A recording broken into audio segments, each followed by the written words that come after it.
자, 38장 한 장을 다 읽도록 하는데 30절까지니까 뭐 한 4절, 한 서너 절 그렇게 읽으시면 될 것 같네요. 자, 제가 먼저 읽겠습니다. 그 후에 유다가 자기 형제들로부터 떠나 내려가서 아둘람 사람 히라와 가까이 하니라. 유다가 거기서 가나안 사람 수아라 하는 자의 딸을 보고 그를 데리고 동침하니 그가 임신하여 아들을 낳으며 유다가 그의 이름을 엘이라 하니라. 그가 다시 임신하여 아들을 낳고 그의 이름을 오난이라 하고 그가 또다시 아들을 낳고 그의 이름을 셀라라 하니라. 그가 셀라를 낳을 때 유다는 그 시대에 있었더라. 유다가 장자 엘을 위하여 아내를 데려오니 그의 이름은 다말이더라. 유다의 장자 엘이 여호와가 보시기에 악함으로 여호와께서 그를 죽이신지라.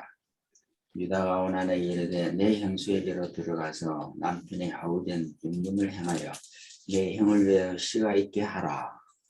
오난이 그 씨가 자기를 시키지 않을 줄 알므로 형수에게 들어갔을 때에 그 형에게 씨를 주지 아니하려고 땅에 설정하며 그 일이 여호와가 보시기에 악함으로 여호와께서 그도 죽이시니 유다가 그의 며느리 다말에게 이르되 수주라고니 아버지 집에 있어 내 아들 셀라가 장성하기를 기다리라 하니 셀라가 그 형들 같이 죽을까 염려함이라.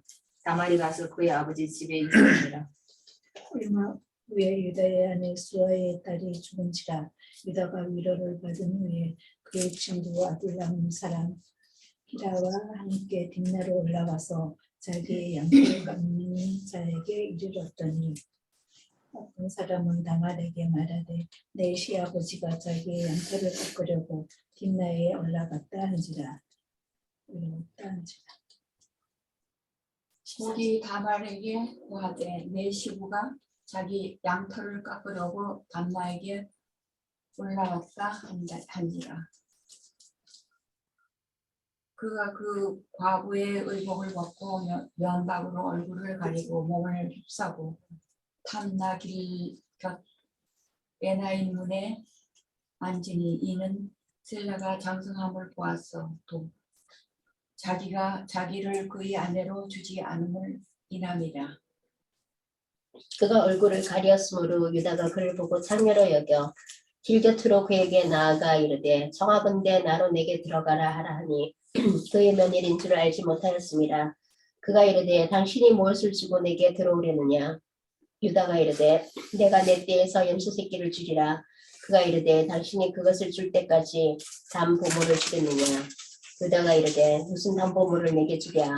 그가 이르되 당신의 두 장과 그 끈과 당신의 손에 있는 지팡이로 하라. 유다가 그것들을 그에게 주고 그에게로 들어갔더니 그가 유다로 말미암아 임신하였더라. 그가 일어나서 떠나가서 그 면박을 벗고 과부의 의복을 도로 입으니라. 유다가 그 친구 아둘람 사람의 손에 부탁하여 염소 새끼를 보내고 그 여인의 손에서 약조물을 찾으려 하였으나 그가 그 여인을 찾지 못한지라. 그가 그곳 사람에게 물어가로되 길 곁에 나임에 있던 창녀가 어디 있느냐. 그들이 가로되 여기는 창녀가 없느니라. 22절. 네. 그가 유다에게로 돌아와 이르되 내가 그를 찾지 못하였고 그곳 사람도 이르기를 거기에는 창녀가 없다 하더이다 하더라. 유다가 이르되 그가 그것을 가지게 두라. 우리가 부끄러움을 당할까 하노라. 내가 이 염소 새끼를 보냈으나 그대가 그를 찾지 못하였느니라. 석 달쯤 후에 어떤 사람이 유다에게 일러 말하되 내 며느리 다말이 행음하였고 그 행함으로 말미암아 임신하였느니라. 유다가 이르되 그를 끌어내어 불사르라. 여인이 끌려 나갈 때 사람을 보내어 시아버지에게 이르되 이 물건을 말미암아 임신하였나이다. 청하건대 보소서 이 도장과 끈과 지팡이가 누구의 것이니까 한지라. 유다가 그것을 알아보고 그러되 그는 모두 옳도다. 내가 그를 내 아들 셀라에게 주지 아니하였음이로다 하고 다시는 그를 가까이 하지 아니하였더라. 해산할 때 본인의 상태라. 해산할 때 손이 나오는지라 산파가 이르되 이는 먼저 나온 자라 하고 행색실을 가져다가 도선에 되었더니 도선을 도로 들이며 그의 아우가 나오는지라. 산파가 이르되 내가 어찌하여 터뜨리고 나오느냐 하였으므로 그 이름을 베레스라 불렀고 그의 형 곧 손에 한색실 있는 자가 뒤에 나오니 그 이름을 세라라 불렀더니. 예, 거기까지. 자, 지난번에는 이제 37장을 했어요. 37장의 주 내용이 뭐였었어요? 이제 요셉이 이제 꿈을 꾸는 거였죠. 네, 꿈을 꾸는 거였고, 그 다음에 그 꿈으로 인해서 형들에게 미움을 사서 이제 애굽으로 팔려가는 그런 이야기였었어요. 네. 자, 근데 이제 오늘은 이제 갑자기 이제 38장에서는 갑자기 유다 이야기가 나와요. 그렇죠? 네, 유다 이야기가 나오는데 이 38장은 뭐 우리가 잘 아는 내용이잖아요. 많이 이제 이런 사건이 있었다 하는 걸 잘 아는 내용인데 그러나 이 38장에서 말하고자 하는 하나님의 그 뜻은 진짜 우리가 너무나도 몰랐다는 것이죠. 그러니까 사람들이 성경을 이제 읽으면서 세상에 시아버지하고 며느리가 이렇게 해서 애를 놓는 이런 사건이 왜 성경에 기록이 되냐, 이제 그렇게 나오잖아요. 이제 그건 이제 성경을 그 사람들은 문자적으로 이해를 하고 있기 때문에 이제 그런 질문이 나오는데 이제 오늘 이제 우리가 38장 오늘하고 다음 주에 38장을 보면서 왜 하나님께서 38장을 이렇게 유다와 다말의 이야기를 해놨는가? 그리고 거기에서 쌍태가 나왔다 그랬죠. 누구하고 누구? 베레스와 세라가 나온 거예요. 네, 베레스가 세라가 나왔는데 이게 무엇을 이야기하는 건가? 우리는 이제 이해를 해야 됩니다. 자, 지난번에 37장부터는 이제 37장 할 때 그때 제가 말씀드렸어요.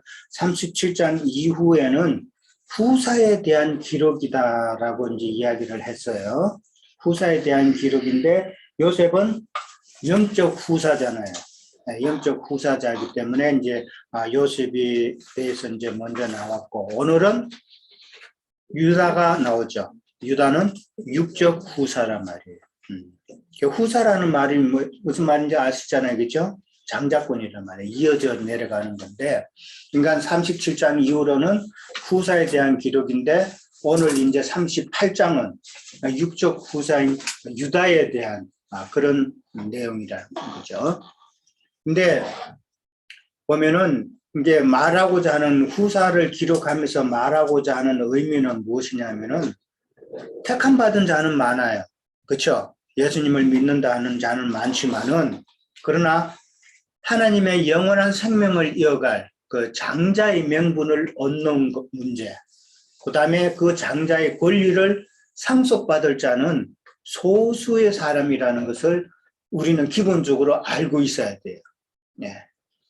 그래서 택함 받았지만은 그러나 그 가운데서 빼내심을 받는 자가 돼야 되는 것이죠. 네. 택함 받은 자는 많은 믿는 자들을 다 택함 받은 거예요. 세상 가운데서 택함 받은 거예요. 그러나 그 무리 가운데서 빼내심을 받는 자들이 바로 영적 후사를 이어갈 자들이라는 것이죠.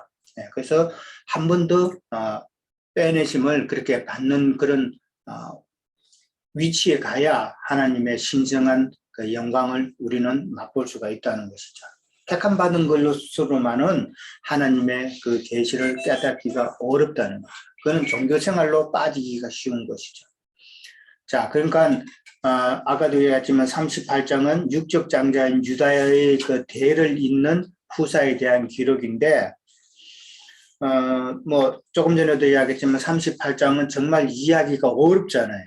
아무리 이해하려고 해도 사람의 생각으로는 이해하기 어려운데 그만큼 이 38장은 그러나 이 38장을 통해서 하나님께서는 하나님 자신의 그 심오한 그 경륜과 비밀을 이제 사람의 말로 표현을 해놓은 거예요. 사람의 말로 표현을 해놨는데 하나님의 계시가 없는 사람은 그 사람의 말로 표현한 걸 갖다가 자꾸 사람의 뜻으로만 이해하려고 하니까 이 다말과 유다의 관계를 이해를 못하는 거죠. 그러니까 이 38장은 특별히 이제 계시록 마음 눈이 밝아진 자만이 이 계시록 깨달을 수 있는 것이 바로 38장이라는 것이죠. 이게 없으면은 참 어려워요, 깨닫기가. 이 38장을 이렇게 쭉 보면서 우리가 또 느껴야 되는 거는 이 38장은 다말로 통해서 하나님의 의가 무엇인가를 설명을 해 놓은 거예요. 비밀로 숨겨 놓은 거예요. 하나님의 의가 나와요. 그는 다말로 통해서 나왔고, 그 다음에 유다를 통해서 사람의 의가 무엇인가라는 것을 또 표현을 해 놨어요. 그렇게 표현을 해 놨고, 그러면서 38장에서는 다말을 통해서 구원이 되는 구원에 대한 그런 하나님의 비밀을 38장에서 설명을 해놨다라고 이해를 먼저 하고 들어가야 됩니다. 그렇게 이해를 하셔야 됩니다.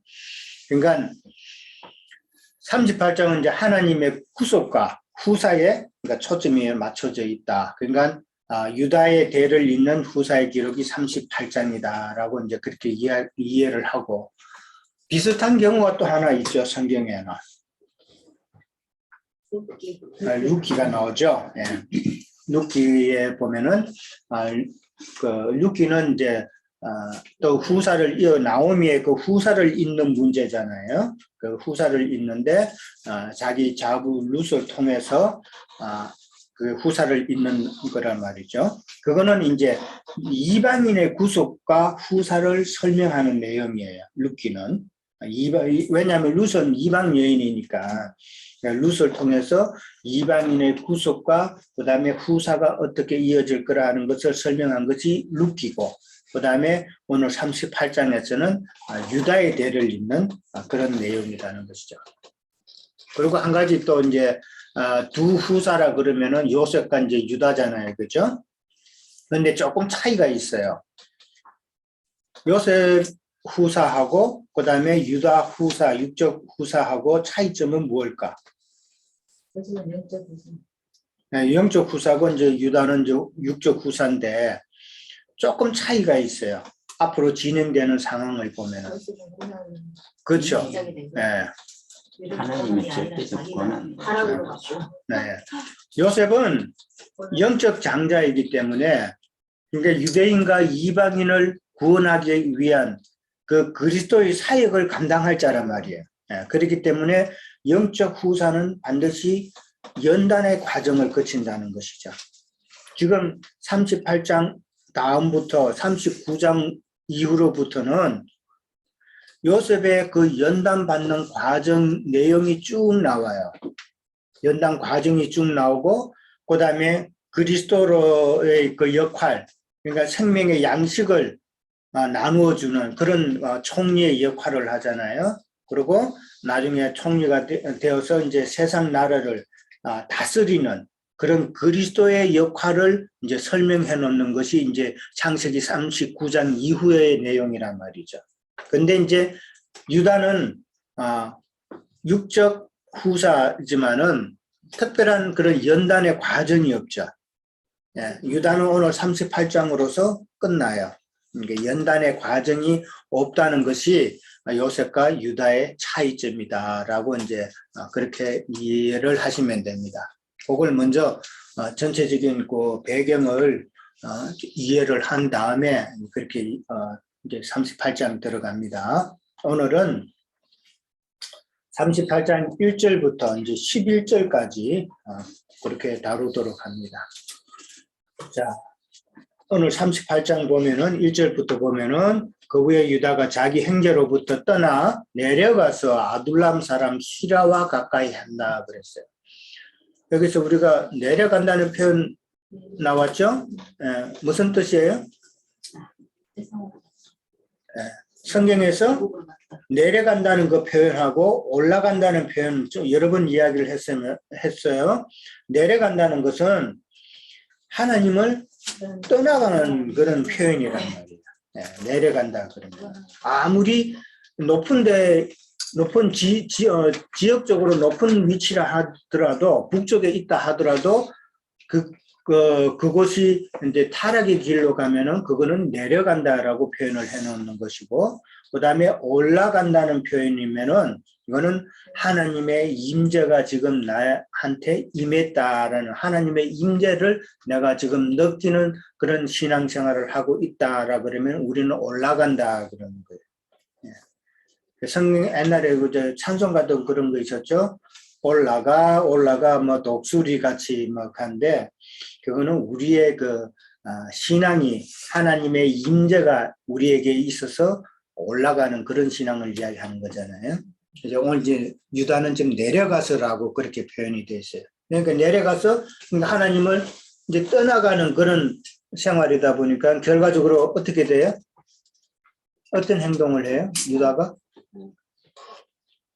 유다가 가나안 여인을 아내로 지금 삼는 결과가 나오는 거예요.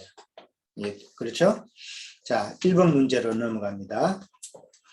유다가 가나안 사람 수아의 딸을 잘못됐네. 수아의 딸을 아내로 취했다는 의미는 그건 뭔가 하는 거죠. 수아의 딸을 아내로 취했다는 말은 무슨 의미일까요? 영적으로 혼잡해졌다. 또 자기 눈에 오른 대로 이체대로 자기 눈에 오른 대로 그렇게 했다. 여기 이제 수아라는 사람이 나오죠. 근데 유다의 육적 장자인데도 그 안에 이름이 없잖아요. 네. 예, 안에 그 이름이 없다라는 그 말은 무엇을 의미할까요?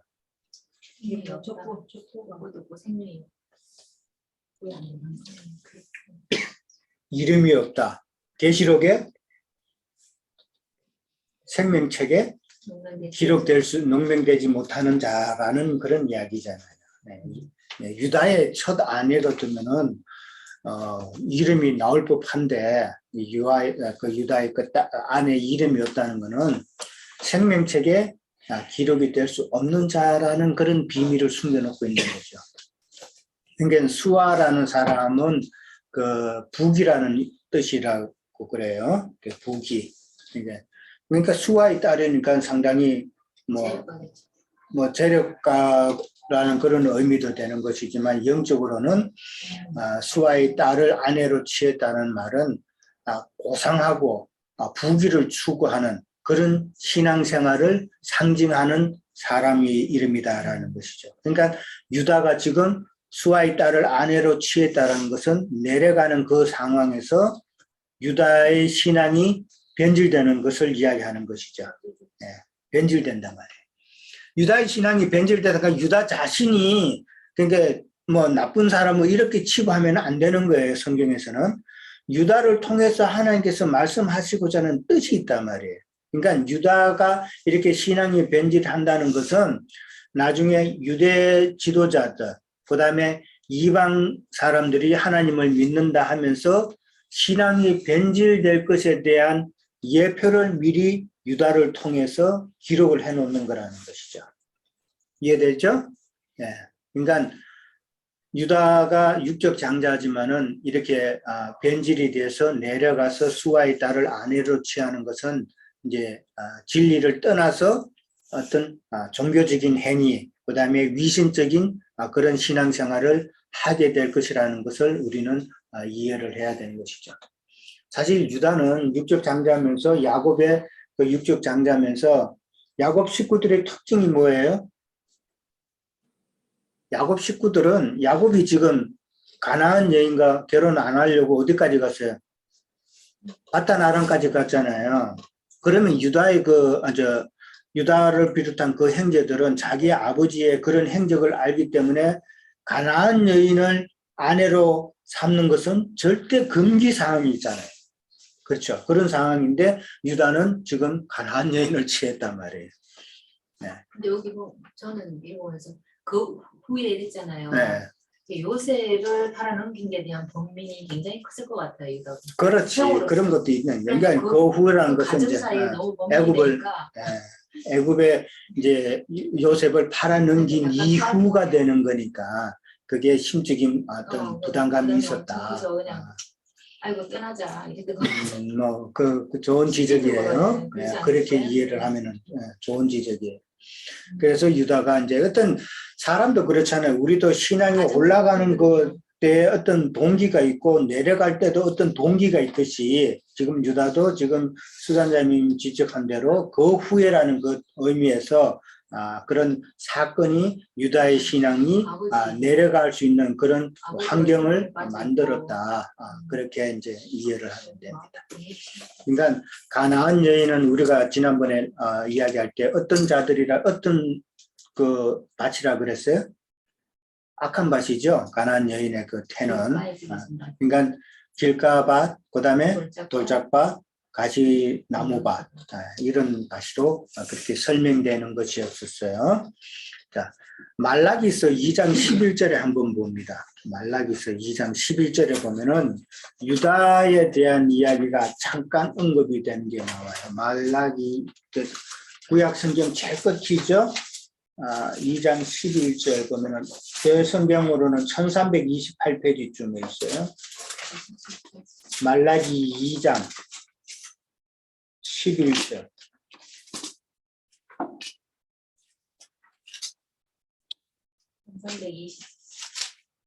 1328장쯤 있어요. 말라기 2장 11절.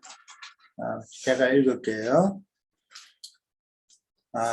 유다는 거짓을 행하였고 이스라엘과 예루살렘 중에서는 가증한 일을 행하였으며 유다는 여호와께서 사랑하시는 그 성결을 욕되게 하여 이방신의 딸과 결혼하였으니 이렇게는 이방인의 딸 누구예요 지금?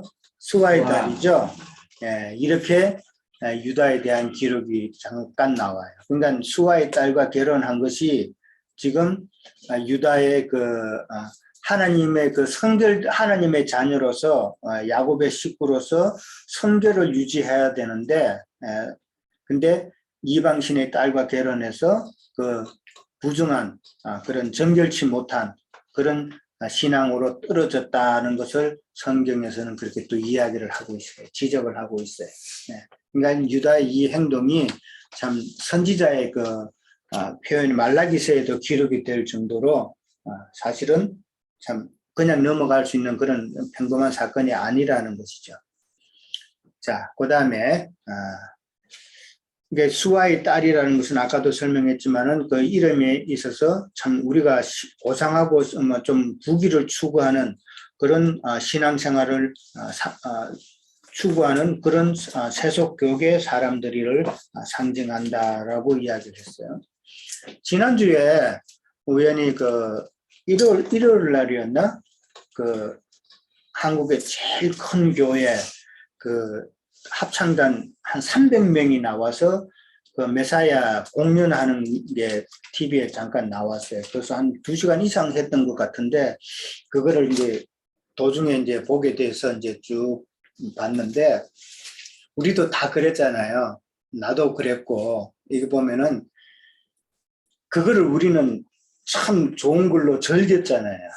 크리스찬 문화라고 찬양하고 그렇게 막 합창하고 이러면은 뭐 참 영광스럽게 보이고 해서 이제 그런 것을 추구하는 것이 결국은 고상하고 좀 부귀를 추구하는 그런 신앙생활이다라고 이제 생각이 이제 들었던 거죠.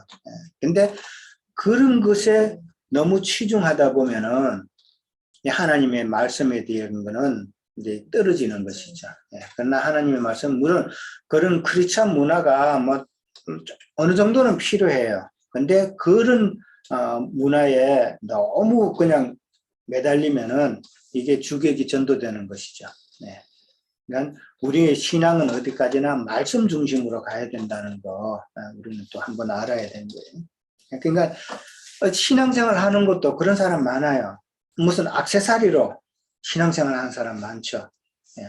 그것도 교회 가서 뭐 장로라는 직함도 있어야 되겠고 무슨 직함도 있으면은 뭐 내 삶에 좀 뭐 거룩해지고 좀 여러 가지 필요한 것 같은 그런 생각, 그런 생각이 바로 지금 이 유다의 변질된 신앙생활을 지금 이야기하고 있다라고 그렇게 이해를 하면 돼요.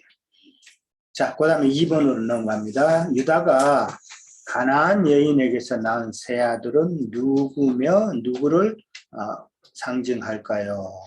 자, 누구예요? 세 아들은 엘 나왔어요. 그 다음에 오난 나왔어요. 그 다음에 셀라예요. 셀라예요. 셀라. 셀라. 저기 쌍태가 나올 때는 세라고, 지금 세 번째 그 말째 이름은 셀라예요. 예. 자, 엘과 오난과 셀라예요. 이 유다의 세 아들은 지금 나중에 그 보면 유다의 계보에 이름이 있어요, 없어요? 없어요. 계보에 아예 들어가지도 않아요. 예. 살아있는 그 셀라도 유다의 그 계보에는 안 들어가요. 예. 그리고 누가 들어가요? 베레스가 들어가는 거예요. 베레스인데 베레스는 사실 오늘 읽었지만은 첫째로 났어요, 둘째로 났어요? 둘째로 나왔죠. 첫째로 먼저 손이 나온 자는 누구예요? 세라예요, 세라. 그러면은 먼저 손이 나왔기 때문에 홍색 실을 묶었죠. 예, 그건 장자라는 말이잖아요. 근데 그 장자가 다시 쑥 들어갔죠, 손이. 참 이런 표현도 참 재밌는 표현이잖아요. 예, 손이 쑥 들어가고 그다음에 다른 형제 이제 베레스가 이제 먼저 나온 거예요. 그래서 베레스 이름의 뜻이 터치고 나왔다, 제끼고 나왔다는 말이잖아요.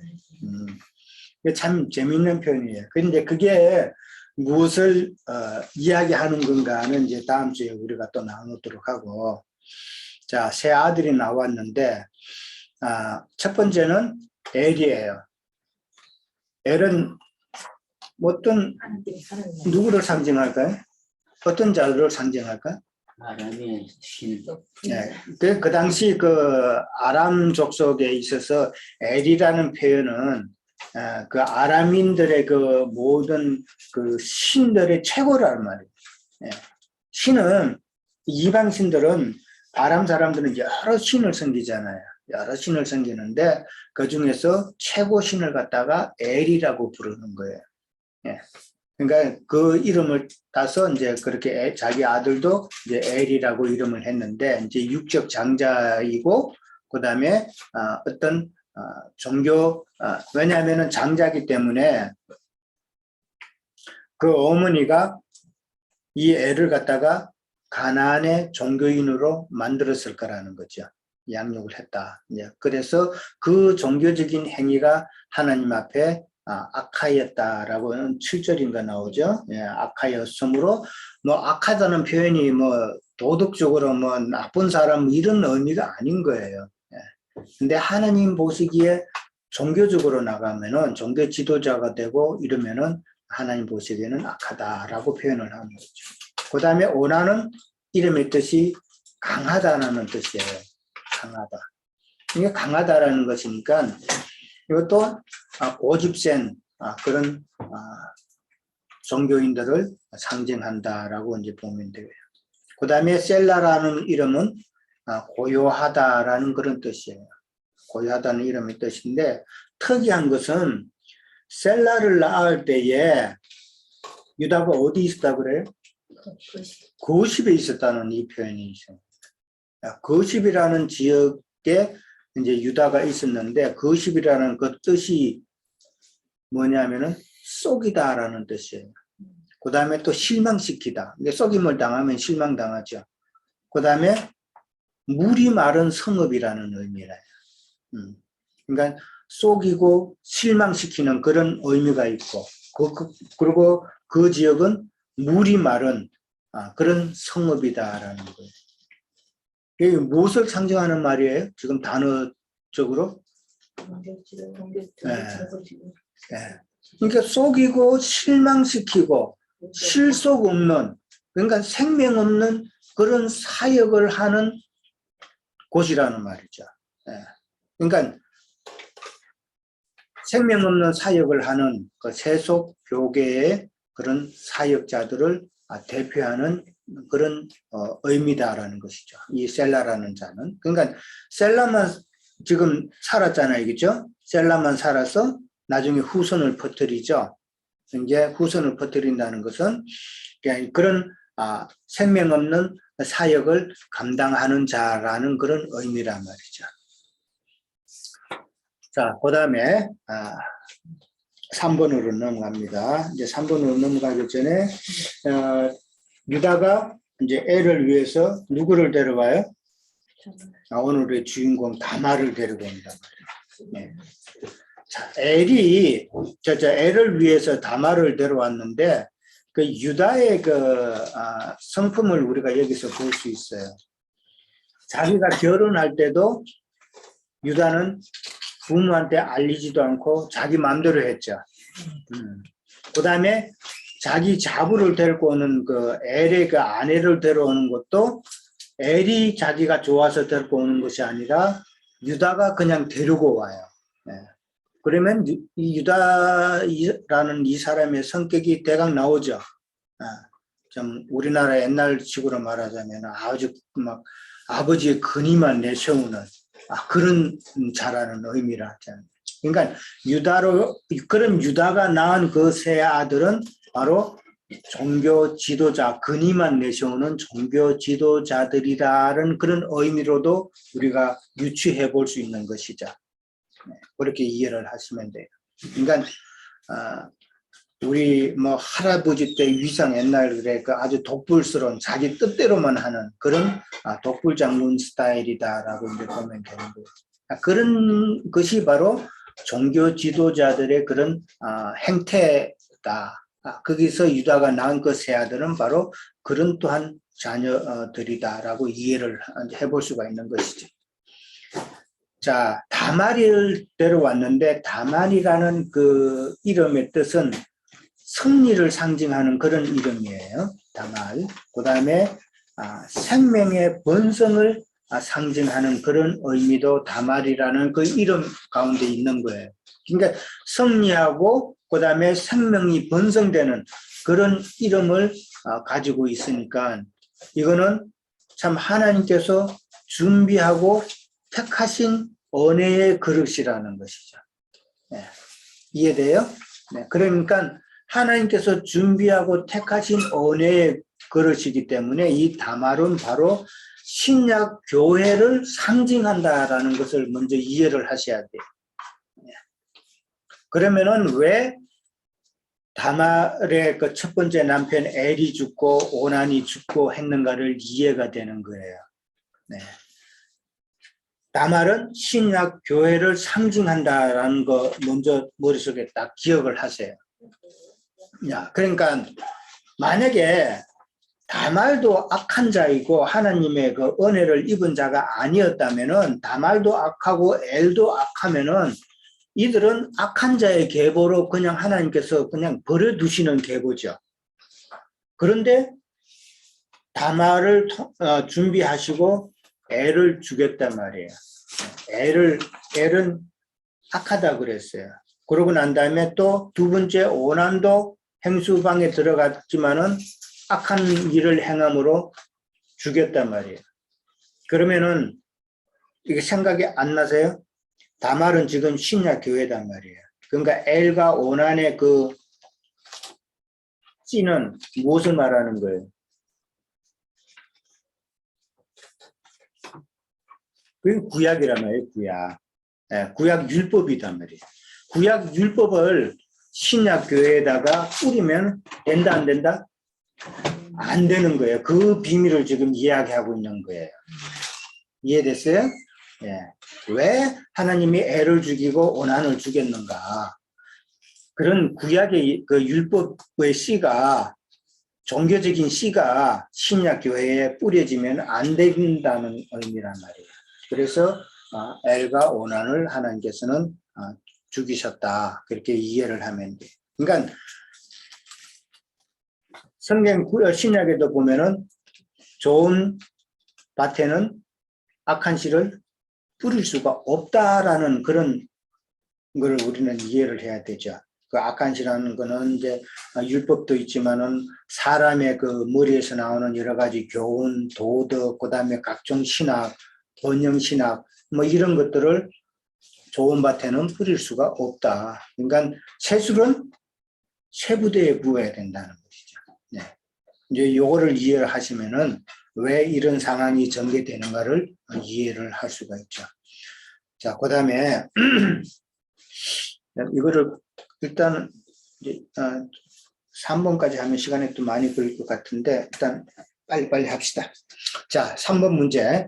아버지 유다의 지시로 원한이 형수에게 들어가 형의 대를 잇게 하는 것은 후에 무슨 율법의 기원이 되나요? 그랬어요.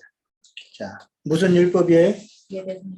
계대상속법이란 말이에요. 계대상속법. 네. 계대상속법은 또 다른 말로 또 하면은 수혼법, 계대수혼법이라는 말도 하는 거예요. 그 다음에 또 장자상속법이라 여러 가지 말로 이제 그렇게 표현이 돼 있어요. 계대상속법, 장자상속법, 그 다음에 계대수혼법이라고 그랬어요. 자, 그게 이제 율법화 되는 것이에요. 근데 사실은 이 아람 족속 그 당시 때는 이 셈족의 그 아람 족속의 그 문화 자체가 이런 장자 상속이 이미 이루어진 거예요. 이루어진 것이고, 그 다음에 유다의 아들들을 통해서 이렇게 기록이 되었고, 나중에 이제 유대인들의 그 율법에 그렇게 기록이 되어 있죠. 유대인들의 그 율법 어디에 기록이 되어 있어요? 어느 성경에? 신명기 25장 봅니다. 예. 신명기, 네, 이건 다 읽어야 돼요. 이거 읽고 설명을 해야 돼요. 그래서 이거 시간이 좀 걸릴 거예요. 자, 신명기 25장 5절부터 10절까지. 5절부터 커피 한 잔 주세요. 5절부터 10절까지 읽도록 합니다. 다 같이 읽도록 합니다. 신명기 25장 5절부터 10절. 제가 가진 성경은 299페이지. 찾으셨어요? 찾으세요. 그러면 여기 같이 찾으세요. 299. 제 성경은 299페이지. 신명기 몇 장? 25장. 5절. 25장 5절부터입니다. 찾으셨어요? 네, 다 같이 읽습니다. 형제들이 함께 사는데 그 중 하나가 죽고 아들이 없거든 그 죽은 자의 아내는 나가서 타인에게 시집가지 말 것이요 그의 남편의 형제가 그에게로 들어가서 그를 맞이하여 아내로 삼아 그의 남편의 형제된 의무를 그에게 다 행할 것이요 그 여인이 낳은 첫 아들이 그 죽은 형제의 이름을 잊게 하여 그 이름이 이스라엘 중에서 끊어지지 않게 할 것이니라. 그러나 그 사람이 만일 그 형제의 아내 맞이하기를 절기하지 아니하면 그 형제의 아내는 그 성문으로 장로들에게 나가서 말하기를 내 남편의 형제가 그의 형제의 이름을 이스라엘 중에 읽기를 싫어하며 남편의 형제된 의무를 내게 행하지 아니하나이다 할 것이요 그 성읍 장로들은 그를 불러다가 말할 것이며 그가 이미 정한 뜻대로 말하기를 내가 그 여자를 맞이하기를 절기하지 아니하노라 하면 그의 형제의 아내가 장로들에게 나가서 그의 발에서 신을 벗기고 그의 얼굴에 침을 뱉으며 이르기를 그의 형제의 집을 세우기를 절기 아니하는 자에게는 이같이 할 것이라 하고 이스라엘 중에서 그의 이름을 신벗김 받은 자의 집이라 부를 것이니라. 이해돼요? 이해됩니다. 예, 자 일단은 간단하게 간단하게 한번 설명을 한번 해보세요. 이 지금 무슨 의미인가? 일단은 어떤 여인이 이제 자기 남편이 죽었어요. 그러면은 그 여자는 타인에게 시집가면 돼요, 안 돼요? 안 돼요. 여기서 타인이라는 말은 같은 이스라엘 내의 타인이라는 의미가 아니에요. 이방인을 상징하는 말이에요. 이 타인이라는 것은. 그러니까 이방인에게 시집 가면은 이스라엘의 그 종족의 나중에 땅도 분배받고 이러는데 이런 모든 것이 다 혼선이 생기죠. 예, 그래서 이스라엘 사람들만 그 기업의 땅을 그대로 유지 보존하기 위해서 이렇게 이방인에게는 시집 가면 안 되는 거예요. 이게 타인이라면 이방인을 상징하는 말이에요. 저 계대 상속의 그 의미가 나와 있잖아요. 그 6절에 보면은 이스라엘 중에서 그 이름이 끊어지지 않게 하기 위한 목적이란 말이에요. 일단은 그런 목적이고, 그 다음에 이제 그 형제에게 들어가서 그 형제에게서 아들을 낳으면은 그 아들은 자기의 그 첫 번째 아들, 그러니까 남편의 그 아들로 이제 이어지는 것이죠. 그리고 이제 두 번째부터는 이제 둘째 그 형제의 그 계보로 이제 또 내려가는 것이죠. 자, 이게 이제 결국은 이제 나중에 이렇게 율법이 되었지만은 이게 영적인 의미도 우리는 이제 깨달아야 되는 거예요. 자, 우리가 여기 보면 5절에 보면 형제들이 함께 산다라고 그랬어요. 형제들이 함께 산다는 것은 같은 교회 생활을 하는 중에라는 그런 의미예요. 교회 생활을 하는 중에 하나가 죽고 아들이 없다고 그랬어요. 하나가 죽고 아들이 없는 그런 상황 같으면은 죽고 아들이 없는 상황이면 사실은 이거는 심판받은 상황이죠. 심판받은 상황. 그러니까 이스라엘 사람들의 그 심판받은 상황이라는 것은 나중에 이스라엘 사람들이 어디로 포로가 돼요? 바벨론 포로로 가는 거죠. 그 상황을 지금 묘사하고 있는 거라는 거죠. 역사상으로는 바벨론의 포로가 돼가지고 돼 있는 그런 상태인데, 그거는 이제 심판받은 상태인데, 바벨론 포로만 이야기하는 것이 아니라 우리 개인적으로도 봤을 때 우리가 그동안에 신앙생활을 한다 하면서 다른 영, 다른 예수, 다른 복음에 잡혀서 신앙생활하는 그것이 또한 우리가 영적인 바벨론 포로 생활을 하는 것을 상징하고 있다는 것이죠. 그거를 먼저 이해를 하셔야 돼요. 자, 근데 이제 오늘 그 내용에 쭉 보면은 행제된 의무라는 말이 있어요. 5절 마지막에 보면은 남편의 행제된 의무를 거기에 다 해야 되는데, 행제된 의무를 행할 자는 구약으로 말하자면은 이스라엘의 지도자들 말하는 거예요. 그렇죠?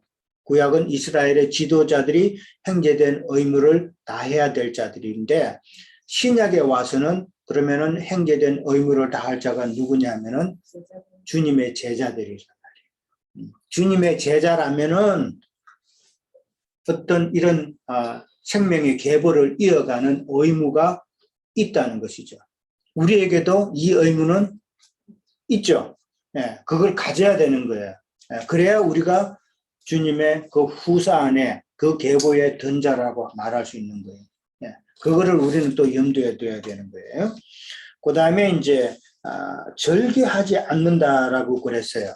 그 행제 중에 하나가. 이 절개하지 않는다는 이유는 뭘까? 왜 절개하지 않아요?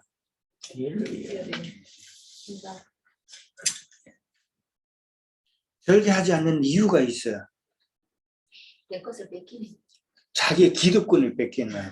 기득권. 왜냐하면 자기 것이 자기 형의 소유로 넘어간다는 거예요.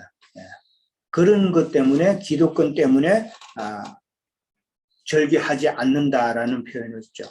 룻기에 보면은 보아스가 먼저 그 룻을 취하기 전에 다른 친족한테 먼저 의견을 타진을 했죠. 다른 친족이 있었어요. 다른 친족이 있었는데 그 친족이 말하기를 내게 기업에 손해가 날까 하여 내가 이 의무를 행하지 않겠노라라고 그렇게 이야기를 하잖아요. 그러니까 자기의 기득권, 자기의 그 이익을 손해 보지 않으려고 그렇게 절개하지 않는다라고 그렇게 나와 있어요. 자, 근데 이제 높은 자들은 이게 지금 여기 사실 절개하지 않는 자들은 이스라엘의 그 율법의 종교 지도자들을 말하고 있는 거예요. 그런 자들은 자기의 그 종교적인 권위가 이 죄인들, 낮은 사람들, 세리나 창기 이런 자들과 같이 어울리면 자기네들의 그 종교적인 권위가 사실 위선이 깎이는 행위잖아요.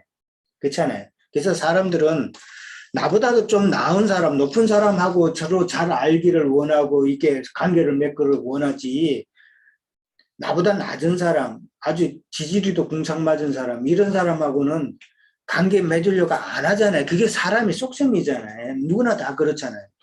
근데 우리 예수님은 어떻게 하셨어요? 유대 종교 지도자들은 너는 뱀의 새끼야, 뱀의 자식들이야 이렇게 쏴붙이고 창기나 세리나 낮은 자 모든 죄인들을 사랑하셨단 말이에요. 그래서 그들을 구속하셨잖아요. 그러니까 예수님의 사역과 종교 지도자들의 사역은 이렇게 하늘과 땅 차이다. 그렇게 나와 있어요. 그리고 이제 오늘 이제 재미있는 표현이 그 행제된 의무를 행하지 않으면 그 여자는 어떻게 해요? 그 성읍 장로들한테 나가죠. 성읍 장로들한테 이야기를 한다 그랬어요. 그러면은 성읍 장로들이 그를 불러다가 말할 것이며라고 그랬는데, 이 말한다는 표현은 성읍 장로들이 그 사람을 불러다 놓고 하나님의 그 뜻을, 하나님의 말씀을 다시 한번 상기시킨다는 의미죠. 그냥 인간적인 말로 하는 것이 아니라 하나님의 뜻이 이러하다, 말씀이 이러하다라는 것을 이야기하는 것이죠. 그래도 그 사람이 그 여자를 맞이하기를 절개하지 아니하면은 어떻게 행동을 해요? 신을 벗긴다고 그랬어요. 신을 벗기고 그 다음에 또 침을 뱉는다 그랬어요. 이 말 뜻을 우리는 잘 알아야 돼요. 신이라는 것은 무엇을, 신을 신는다는 말은 무슨 의미예요? 그렇죠. 신이란 복음의 신발이란 말이에요. 복음의 신을 신었다는 말은, 신을 신었다는 말은 내가 말씀을 전하는 자라는 그런 의미란 말이에요. 근데 신발을 벗겼다는 말은 유대 지도자들, 그 다음에 말씀을 전한다고, 오늘날로 하나님의 말씀을 전한다고 하는 사람의 그 말씀권을 빼앗는다는 말이잖아요. 그러면은 더 이상 생명 없는 그 대를 이어가는 그런 종교 생활 지도자들의 그 가르침을 더 이상 진리로 받아들이지 않겠다는 의미란 말이에요. 유대 지도자들이 아무리 하나님의 말씀을 가르쳐도 네가 말하는 그 말은 생명이 없는 말이고 대를 잇지 못하는 말이기 때문에 나는 네 말을 청종하지 않겠다. 그 말이란 말이에요. 오늘날로 말하자면 교회 목사님들이 아무리 설교를 하고 그래도 네가 말하는 거는 생명을 잇지 못하는 쓸데없는 말이다 라고 인정을 하고 이제 그 말을 나는 받아들이지 않겠다라는 그런 의미란 말이에요. 신발을 벗긴다는 말을. 그러고 나서 침을 뱉는다고 그랬어요. 그 침을 뱉는다는 것은 우리 사람 사이에서도 침 뱉으면은 뭐 그동안 자기가 당한 것이 있기 때문에 그 사람한테 다시 침을 뱉잖아요. 그죠? 그러니까 어떤 그 사람한테서 수치를 내가 당했어. 그러면은 그 사람한테 침 뱉는 것은 나의 수치를 돌려준다는 그런 의미란 말이에요. 자, 수치라고 내가 이 표현을 했어요. 그러면은 우리가 당한 수치는 뭐예요? 아브라함이 애굽에서의 그 수치를 당했죠. 그렇죠? 애굽에 가서 애굽에서의 수치를 당했고, 이스라엘 백성들이 그 애굽에서 종살이하면서 많은 수치를 당했단 말이에요. 그러니까 애굽의 수치라는 말은 세상 가운데서 살면서 이리 휘둘리고 저리 휘둘리고 재물을 찾아서 막 고생하고 하는 이런 모든 것이 수치란 말이에요. 그러면 종교적인 수치는 뭐냐 하면은 하나님을 믿으면서 축복받는다, 뭐 거룩하게 된다, 착한 사람 되어야 된다 하는 이런 모든 가르침이 그런 걸 따랐던 내 신앙생활이 이제 알고 보니까 그게 다 수치란 말이에요. 이해돼요? 네. 그런 신앙생활을 했던 내 모습이 사기당한 거란 말이에요. 잘못된 거란 말이에요. 그게 나에게는 수치다. 그런 의미란 말이에요. 그러니까 그동안에 당했던 설교 들으면서 이런 신앙생활을 해야 된다고 하면서 그런 신앙생활을 했는데 알고 보니까 그게 나에게는 잘못된 것이었고 그게 나에게는 참 수치다. 그런 의미란 말이에요. 그러니까 그런 신앙생활은 내가 이제는 안 하겠다. 그런 뜻을 포함하고 있는 것이죠. 그러니까 이게 영적으로 보면은 이게 형제가 이제 장자가 죽었다는 이 말은 우리는 또 이렇게 이해를 해야 돼요. 우리의 맏형님 되시는 예수 그리스도죠. 그렇죠? 예수 그리스도께서 장자이신 예수 그리스도께서 십자가에서 죽었단 말이에요. 죽게 됐으면은 후사를 우리는 이어야 된다는 그 의무를 우리에게 있다는 이야기예요. 예수님은 우리의 맏형이기 때문에 예수님이 죽고 난 다음에는 우리들이 제자된 우리가 주의 정인된 우리가 예수님의 아내인 교회를 통해서 교회를 세우고 또 양육하고 그렇게 해서 생명의 계보를 이어가야 된다는 영적인 의미가 우리에게는 또 있다는 것을 깨달아야 되는 거예요. 말하고자 하는 건 그거예요, 사실은. 계대 상속을 통해서 제일 중요한 거는 이 생명의 계보, 이 생명의 말씀을 우리가 계속 이어가는 그런 후사가 되어야 된다는 것을 이야기하고 있는 거예요. 예수님께서 십자가에 못 박혀서 요한복음 19장에 보면은 예수님께서 마리아에게 말하죠. 여자여라고 그러죠. 여자여라고 그런단 말이에요.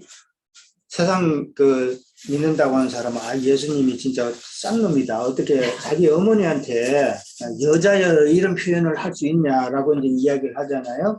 근데 이 여자여라고 하는 표현은 육적 그 혈통 관계에서 표현하는 표현이 아니고 영적인 표현이란 말이에요. 영적인 표현. 그러니까 마리아 그 여자라는 것은 신약 교회를 상징하는 영적인 표현으로 여자여라고 표현을 한 거란 말이에요. 그렇게 이해를 하면 돼요. 근데 자기 어머니 마리아를 누구에게 부탁을 했어요? 사도 요한한테 부탁했잖아요. 사도 요한에게 뭐라 그랬어요? 네 어머니라 그랬죠. 그러니까 사도 요한에게 그렇게 자기 어머니를 부탁한 것은 사도 요한에게 그 형제의 의무를 다해서 교회를 세우고 양육해서 그 생명의 계보를 계속 이어나가라는 그런 의미란 말이에요. 그게 이제 이 계대 상속의 완전한 성취를 이제 이야기를 하는 것이죠. 이해를 됐어요? 네. 이 계대 상속은 깊이 들어가면 좀 어렵긴 한데 사실 크게 어려울 것도 없어요. 그렇게 이해를 하시면 되는 거예요. 자, 여기까지 일단 합니다.